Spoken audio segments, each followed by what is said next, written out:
اور سجدے کرتے ہوں گے، یعنی ہر وقت وہ نماز پڑھ رہے ہوتے ہیں، اور اس سے کیا ہوتا ہے، وہ اپنے رب کا فضل اور اس کی رضا تلاش کر رہے ہوتے ہیں۔ اگلی خوبی، تیسری خوبی، سیماہم فی وجوہہم من اثر السجود ذالک مثلہم فی التوراۃ۔ آپ دیکھیں گے کہ ان کی جو پیشانیاں ہیں ان پر سجدوں کے اثرات ہوں گے، اور یہ تذکرہ ہم نے تورات میں کر دیا ہے، اور نبی کے صحابہ کا تذکرہ تورات میں موجود ہے جو اتری حضرت موسیٰ علیہ السلام پر ہے، اور اس میں تذکرہ موجود ہے کہ نبی کے جو صحابہ ہیں وہ اپنے رب کو منانے کے لیے اتنے سجدے کریں گے کہ ان کے چہروں سے پتہ چل جائے گا یہ نبی کے صحابہ ہیں۔ اور پھر صرف تورات میں ان کی مثال نہیں، ان کی مثال انجیل میں بھی ہے، وَمَثَلُهُمْ فِي الْإِنجِيلِ، انجیل میں بھی ان کی مثال ہے، اور وہاں ان کی مثال کس طرح ہے، ذرا سنیے اللہ تعالیٰ کس طرح مثال دے رہے ہیں نبی کے صحابہ کی۔ كَزَرْعٍ أَخْرَجَ شَطْأَهُ فَآزَرَهُ فَاسْتَغْلَظَ فَاسْتَوَىٰ عَلَىٰ سُوقِهِ يُعْجِبُ الضُّرَّاءَ لِيَغِيظَ بِهِمُ الْكُفَّارَ۔ وہ اس طرح ہے جیسے جب پودا چھوٹا ہوتا ہے، جب اس کو لگایا جاتا ہے وہ پھر بڑھتا ہے، اور پھر اس کا جو تنا ہے وہ مضبوط ہو جاتا ہے، اور جب وہ مضبوط ہو جاتا ہے تو جو اس کو لگانے والا ہوتا ہے، جو کھیتی کرتا ہے، جو پودا لگاتا ہے وہ خوش ہوتا ہے، اور جو جلنے والے ہیں وہ جلتے ہیں۔ لیغیظ بہم الکفار، جو کافر ہیں وہ جلتے ہیں۔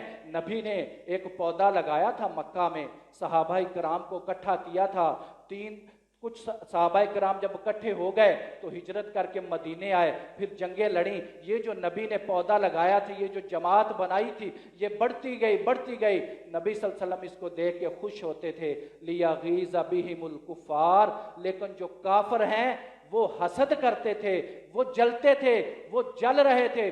حضرت امام مالک رحمت اللہ علیہ نے اس آیت کی تفسیر میں فرمایا ہے، ذرا توجہ کرنا، یہ ہمارے امام ہیں امام مالک رحمت اللہ علیہ، وہ اس آیت کی تفسیر میں فرماتے ہیں کہ جو بھی نبی کے ایک صحابی سے بھی جلتا ہے، کفر رکھتا ہے، حسد کرتا ہے، ان کے ساتھ بدماشی کرتا ہے، بے غیرتی کرتا ہے، ان کے خلاف کوئی بھی بات کرتا ہے، وہ اس آیت کے زمرے میں آتا ہے۔ یہ ہیں نبی کے صحابہ۔ جنگ احد ہے، نبی صلی اللہ علیہ وسلم کے صحابہ موجود ہیں، ذرا توجہ کرنا، میں آپ کو سورت آل عمران کی طرف لے کے جا رہا ہوں۔ آج بڑا تذکرہ ہوتا ہے نبی کے صحابہ کے بارے میں۔ نبی کے صحابہ ہیں، جنگ کا پاسا پلٹ جاتا ہے، ایک جگہ چھوڑ دی جاتی ہے، کفار وہاں سے آ کر حملہ کرتے ہیں، نبی صلی اللہ علیہ وسلم میدان میں کھڑے ہیں، 9 صحابہ کرام آپ کے ارد گرد کٹھے ہیں، آپ کے ارد گرد کٹھے ہیں، ان میں سے 7 انصاری ہیں اور 2 مہاجر ہیں۔ وہ جو 7 انصاری صحابی ہیں ایک ایک کر کے کٹتے جاتے ہیں، شہید ہوتے جاتے ہیں، 2 صحابی رہ گئے، دونوں مہاجر ہیں، ایک کا نام ہے سعد بن ابی وقاص، سعد بن ابی وقاص رضی اللہ تعالی عنہ۔ نبی صلی اللہ علیہ وسلم ان کو تیر پکڑا رہے ہیں، کہہ رہے ہیں سعد مارو۔ ہر صحابی کہتا تھا میرے ماں باپ نبی پر قربان ہو، لیکن یہ سعد وہ صحابی ہے جس کے بارے میں نبی نے کہا اے سعد تجھ پر میرے ماں باپ قربان ہو۔ یہ سعد بن ابی وقاص ہے، تیر مار رہے ہیں اور شہید ہو جاتے ہیں۔ وہیں ایک صحابی ہے، اس کا نام ہے عبید بن طلحہ، طلحہ بن عبید اللہ۔ طلحہ بن عبید اللہ جو ہے وہ اپنے جسم سے تیروں کو روک رہے ہیں، چاروں طرف سے تیر آ رہے ہیں، آپ تیروں کی بچھار میں کھڑے ہیں، نبی صلی اللہ علیہ وسلم کے آگے دیوار بن کر کھڑے ہیں، تیر ان کو لگ رہے ہیں۔ نبی صلی اللہ علیہ وسلم نے فرمایا جس کسی نے دنیا میں شہید چلتا ہوا زندہ دیکھنا ہے وہ طلحہ بن عبید اللہ کو دیکھ لے۔ یہ ہے نبی کے صحابہ۔ اور حضرت ابو دجانہ کو اس دن اللہ تعالیٰ نے، اللہ کے نبی نے اپنی تلوار دی کہ جاؤ لڑو، اور انہوں نے وہ حق ادا کیا تلوار کا۔ زبیر بن عوام حضور صلی اللہ علیہ وسلم کی پھوپھی کے بیٹے ہیں، انہوں نے بھی وہ تلوار مانگی تھی، لیکن آپ نے حضرت ابو دجانہ کو وہ تلوار دی کہ جا کر تم لڑو۔ اور پھر حضرت زبیر بن عوام کہتے ہیں میں نے کہا ذرا دیکھو تو صحیح ابو دجانہ کس طرح لڑتا ہے۔ کہتے ہیں میں جہاں جاتا تھا ابو دجانہ کی تلوار اتنی تیز چلتی تھی سر کاٹ کے رکھ دیتی تھی۔ ایک جگہ آپ گئے، تلوار چلانے لگے تو آگے دیکھا عورت ہے، تلوار کو روک لیا۔ وہ ہندا تھی جس نے حضرت امیر حمزہ رضی اللہ تعالیٰ عنہ کا مسئلہ کیا تھا، آپ نے تلوار کو روک لیا، کہا میں یہ نہیں چاہتا کوئی کہے کہ نبی کی تلوار عورت پر چلتی ہے، یہ ابو دجانہ ہے۔ حضرت ابو حنظلہ، آپ جا رہے ہیں، ابو حنظلہ کی میت پڑی ہوئی ہے اور ان کے جو سر مبارک ہے وہاں سے پانی ٹپک رہا ہے۔ آپ نے کہا یہ کیا معاملہ ہے؟ اس کی بیوی کو بلایا گیا، بیوی سے پوچھا گیا یہ ابو حنظلہ کا کیا معاملہ ہے، اس طرح تو کوئی شہید نہیں ہے۔ اس نے کہا اے اللہ کے نبی، ہماری شادی ہوئی تھی رات، یہ ہم نے غسل ہم اکٹھے ہوئے تھے، اس نے غسل جنابت بھی نہیں کیا تھا، اور یہ آپ کی آواز آئی، یہ آ گیا، یہ نبی کے دیوانے پروانے، ان کے بارے میں کوئی بات کرے۔ تو اللہ کے نبی نے فرمایا اے ابو حنظلہ کی بیوی، میں نے دیکھا ہے اللہ نے فرشتے بھیجے ہیں جو اس کو غسل دے کر گئے ہیں۔ یہ نبی کے صحابہ کہ جن کے بارے میں قرآن کہہ رہا ہے وَلَقَدْ عَفَا عَنْكُمْ، یہ جو جنگ احد میں مسئلہ ہوا، اللہ کا قرآن کہتا ہے وَلَقَدْ عَفَا عَنْكُمْ، میں نے تم کو معاف کر دیا۔ جس کو رب معاف کر دے، ہم کون ہوتے ہیں ان کے بارے میں فتوے دینے والے؟ اور جب آپ نے وَلَقَدْ عَفَا عَنْكُمْ، اللہ نے کہا نا، یہ سورہ آل عمران کا 16واں رکوع ہے، وَلَقَدْ عَفَا عَنْكُمْ، میں نے تمہیں یقیناً معاف کر دیا تم کو۔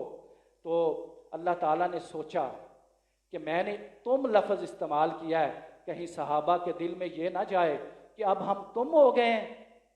تو اللہ نے اسی رکوع میں کہا وَلَقَدْ عَفَا اللَّهُ عَنْهُمْ، اپنا نام بھی لگا دیا، وَلَقَدْ عَفَا اللَّهُ عَنْهُمْ، میں ان سے راضی ہو گیا، تم کو ختم کر کے ان کر دیا۔ اور پھر اپنے نبی کو کہا، اسی 17ویں رکوع میں ہے فَاعْفُ عَنْهُمْ، اے نبی تو بھی ان کو معاف کر دے، وَاسْتَغْفِرْ لَهُمْ، اور ان کے لیے دعا بھی کر، وَشَاوِرْهُمْ فِي الْأَمْرِ، اور جو کوئی بھی تو مشورہ کرے اس میں ان کو بھی شامل کر لے۔ یہ نبی کے صحابہ ہیں۔ نبی صلی اللہ علیہ وسلم نے مکہ فتح کرنا ہے، آپ نے پلاننگ کی کہ میں مکہ کو فتح کروں گا، لیکن آپ نے صحابہ کو کہا کہ آپ نے وہاں پر خبر نہیں پہنچانی، ہم یہ خفیہ جو ہے لشکر لے کر جائیں گے اور مکہ کو فتح کر دیں گے۔ ایک صحابی ہے، اس کا نام ہے حاطب بن ابی بلتہ، یہ قریشی نہیں ہے، اس کے جو بچے ہیں اور بیوی ہے وہ مکہ میں رہتے ہیں۔ اس نے کیا سوچا؟ اس نے کہا میں ان پر احسان کر دیتا ہوں، ان کو رکا لکھ کے بتا دیتا ہوں کہ اللہ کے نبی جو ہیں وہ لشکر لے کر حملہ کرنے والے ہیں۔ اور اس کے ذہن میں کیا تھا کہ اللہ کے نبی کو تو شکست ہونی نہیں، کیونکہ آپ تو حق پر ہیں، فتح پر فتح ہو رہی ہے، ان کو تو شکست ہونی نہیں، ان کو تو فتح ہی ہونی ہے، لیکن میں ان پر احسان کر دیتا ہوں، وہ میرے بیوی بچوں کی حفاظت کریں گے۔ تو اس نے ایک عورت کو رکا دے کر بھیج دیا۔ اللہ تعالیٰ نے اپنے نبی کو بتا دیا کہ اس طرح جو ہے وہ رکا جا رہا ہے مکہ کی طرف۔ آپ نے حضرت علی رضی اللہ تعالیٰ عنہ کو بھیجا کہ جاؤ ایک عورت کے پاس رکا ہے، لے کر آؤ۔ حضرت علی رضی اللہ تعالیٰ عنہ گئے، اس عورت کو کہا، اس کو پکڑ لیا، اسے کہا رکا دو۔ اس نے کہا جی میرے پاس تو کوئی رکا نہیں۔ اس حضرت علی رضی اللہ تعالیٰ عنہ نے کہا جس ذات نے مجھے کہا ہے وہ کبھی جھوٹ نہیں بولتی، رکا تیرے پاس ہے۔ ایک دفعہ اس کی تلاشی لے لی، نہیں ملا، آپ نے کہا میں تمہیں ننگا کروں گا، رکا تو تیرے پاس ہے۔ یہ ہو نہیں سکتا، میرے نبی نے کہا ہو اور رکا تیرے پاس نہ ہو۔ اس کے بالوں کی چوٹی میں رکا تھا، اس نے نکال کے دے دیا۔ جب آپ رکا لے کر واپس آئے، کھولا گیا، حاطب بن ابی بلتہ کا نام آیا، اس کو بلایا گیا۔ اس نے کہا اللہ کے نبی صلی اللہ علیہ وسلم میرے بارے میں کوئی بڑا فیصلہ نہ کیجئے گا، پہلے میری بات سن لیجئے گا، میں مرتد بھی نہیں ہوا، منافق بھی نہیں ہوا، میرا یہ ذہن تھا جو میں نے پہلے آپ کے سامنے رکھا۔ اس نے کہا کہ آپ کو فتح تو ہونی ہے، میں نے ان پر احسان کیا تاکہ اس کی وجہ سے وہ میرے بیوی بچوں کی حفاظت کر سکیں۔ حضرت عمر رضی اللہ تعالیٰ عنہ نے کیا کہا؟ حضرت عمر رضی اللہ تعالیٰ عنہ نے کہا اے اللہ کے نبی صلی اللہ علیہ وسلم اگر آپ حکم دیں تو میں اس کا سر قلم کر دوں، یہ منافق ہو گیا ہے۔ اللہ کے نبی نے کیا کہا؟ میں یہ فقرہ آپ کو سنانا چاہتا ہوں، اس فقرے کے بعد ساری بحثیں ختم ہو جائیں گی جو آج ہو رہی ہیں صحابہ کرام کے بارے میں۔ آپ نے فرمایا اے عمر یہ بدری صحابی ہے، یہ بدری صحابی ہے اور بدریوں کو اللہ نے معاف کر دیا ہے، اب وہ کوئی گناہ بھی کرتے رہیں اللہ تعالیٰ نے ان سے پوچھ گچھ۔ جابر بن عبداللہ رضی اللہ تعالیٰ عنہ راوی ہیں، آپ نے کہا اس زمین پر ان لوگوں سے بڑھ کر کوئی لوگ پیدا ہی نہیں ہوئے۔ یہ جو 1400 صحابہ ہیں، کائنات میں سب سے بہترین لوگ یہ ہیں۔ اور مسلم شریف کی حدیث ہے، آپ صلی اللہ علیہ وسلم نے فرمایا یہ جو 1400 صحابہ ہیں نا جنہوں نے بیعت کی ہے، ان پر اللہ تعالیٰ نے جہنم کی آگ حرام کر دی ہے۔ اب جو ان کے بارے میں کالے دل والا، کالی زبان والا زبان درازی کرے گا تو اس کا انجام ہی برا ہونا ہے۔ اللہ تعالیٰ نے تو ان کے لیے واضح بتا دیا کہ ان کا جو ہے کیا حال ہونا ہے۔ اب آپ ذرا توجہ کیجئے، کربلا کے تناظر میں جب نبی صلی اللہ علیہ وسلم اس دنیا سے تشریف لے گئے، آپ کی حضرت حسین کی عمر تھی 6 سال، اور جب یہ واقعہ کربلا ہوا اور آپ کی شہادت ہوئی تو آپ کی عمر تھی 58 سال۔ اب 6 سال کے واقعات تو بیان کیے جاتے ہیں، جب حضرت حسین رضی اللہ تعالی عنہ حضور صلی اللہ علیہ وسلم کے ساتھ تھے، وہ 6 سال کے تذکرے تو ہوتے ہیں۔ اس کے بعد یہ واقعہ کربلا بھی بیان کیا جاتا ہے، 58 سال جب آپ کی عمر تھی، تو یہ جو درمیان میں 52 سال ہیں ان کا تذکرہ کیوں نہیں کیا جاتا؟ یہ جو 52 سال حضرت حسین رضی اللہ تعالی عنہ نے گزارے ہیں، یہ 52 سال کہاں گئے؟ وہ پہلے 6 سال بھی بیان ہو جاتے ہیں، واقعہ کربلا بھی بیان ہو جاتا ہے، یہ جو 52 سال ہیں یہ بیان کیوں نہیں کیا جاتے؟ میں آپ کو بتاتا ہوں یہ بیان کیوں نہیں کیا جاتا۔ وہ وجہ یہ ہے کہ جب یہ بیان کیے جائیں گے تو بتانا پڑے گا کہ حضرت ابو بکر صدیق رضی اللہ تعالی عنہ حسنین کریمین کو اپنے دائیں اور بائیں بٹھا کر خطبہ دیا کرتے تھے، یہ بات بتانی پڑے گی۔ یہ بات نہ بتانے کے لیے یہ 52 سال گول کر دیے جاتے ہیں۔ اگر یہ 52 سال کا تذکرہ ہو تو یہ بتانا پڑے گا کہ حضرت عمر فاروق رضی اللہ تعالی عنہ جب یہ حسنین کریمین آتے تھے تو کھڑے ہو کر ان کا استقبال کرتے تھے۔ یہ عمر ہیں، اور ان 52 سالوں میں یہ بتانا پڑے گا کہ یہ جو 2 جنت کے شہزادے ہیں حسن و حسین، یہ کھڑے ہو کر عثمان ذوالنورین رضی اللہ تعالی عنہ کے لیے پہرا دے رہے تھے، اور حضرت ابو ہریرہ جنہوں نے سب سے زیادہ حدیثیں بیان کی ہیں، یہ 52 سال اگر بیان کریں تو بتانا پڑے گا کہ ان 52 سالوں میں ایک وقت وہ بھی آیا تھا حضرت ابو ہریرہ رضی اللہ تعالی عنہ نے اپنی پگڑی اٹھا کر ان شہزادوں کی جوتیوں کو صاف کیا تھا۔ یہ صحابہ کی اتنی زیادہ ان کے ساتھ محبت، اور آج ان کے بارے میں زبان درازی کی جائے۔ اماں جی سے کسی نے کہا، اماں جی لوگ حضرت ابو بکر صدیق رضی اللہ تعالی عنہ کے بارے میں بڑی باتیں کرتے ہیں، ان پر تان کرتے ہیں، ان پر تبرہ کرتے ہیں۔ اماں جی نے بڑا ہی پیارا جواب دیا۔ اماں جی نے کہا اصل میں وہ اللہ تعالیٰ کے اتنے پیارے بندے ہیں، وہ دنیا سے چلے بھی گئے ہیں، اللہ تعالیٰ ان کی نیکیوں کا اکاؤنٹ بند نہیں کرنا چاہتا۔ یہ لوگ گالیاں دیتے ہیں، اللہ ان کے کھاتے میں نیکیاں لکھتا جا رہا ہے۔ یہ میرے ابو بکر 2 نبی کے داماد ہیں، عثمان اور علی، یہ نبی کے داماد ہیں، اور 2 نبی کے سسر ہیں، ابو بکر و عمر۔ ان کی تو آپس میں اتنی محبت ہے، اور اتنے محبت سے وہ رہتے ہیں۔ اماں جی سے کسی نے ایک دن کہا، اماں جی یہ آپ کو ماں ہی نہیں مانتے۔ آج حضرت ابو بکر پر اور اماں جی عائشہ رضی اللہ عنہا پر سب سے زیادہ تبرہ کیا جاتا ہے، اور میں بڑا حیران ہوتا ہوں جب میں ان کی گفتگو سنتا ہوں۔ ان کی ہر گفتگو میں سوائے کمپیریزن کے، موازنے کے، اور کوئی چیز ہی نہیں۔ تم اپنا چیز بیان کرو، صحابہ کا موازنہ کرنے کی کیا ضرورت ہے؟ اس صحابہ کو پر تو اللہ تعالیٰ راضی ہو چکا ہے۔ اللہ نے کہا فَإِنْ آمَنُوا